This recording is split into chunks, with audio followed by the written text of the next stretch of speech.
Bali kantos mangkin kantun kekirangan guru bahasa asing, pamekas guru bahasa Jepang, Mandarin, Uyadin Korea. Lulusan SMA SMK kaptiang presiden ngambil setelah pikaryan punika. Bali wanta pinaka silih tunggil genah wisata internasional sanes sampun kalaoktah. Pengerau turis ipun saking makudang-kudang panegara. Tiosan ring Eropa akeh taler wisatawan saking wewidangan Asia. Panegara saking Asia sane akeh wanta Asia Timur sekadi Tiongkok, Jepang, Uyadin Korea. Sangkaning basa ipun matiosan mejantan jagi dados pialang. Pikobat puniki patut kapikayunin salsida mungkas lah pikaryan anyar ring widang pemandu wisata. Kabid Pembinaan dan Ketenagaan Dinas Pendidikan Provinsi Bali Iwayan Suwarna Mausang, pausana saking Panglimbak Pariwisata Sanewenten, Bali Kabuatang mangda medue guru bahasa Mandarin, Jepang miwah Korea. Majang kuentenan guru bahasa Inggris kejantenang sampun akeh.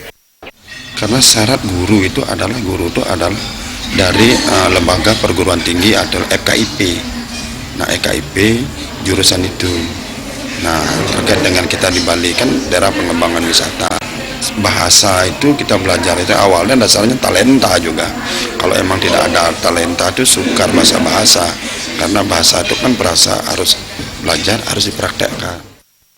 Krama pamekas sisia SMA SMK sane mepikayun nglanturang mesekolah ring perguruan tinggi presiden ngeruruh jurusan bahasa asing saking panegara Asia santukan selah pikaryan ipun kerasayang dahat ageng. Aktaya Bali TV.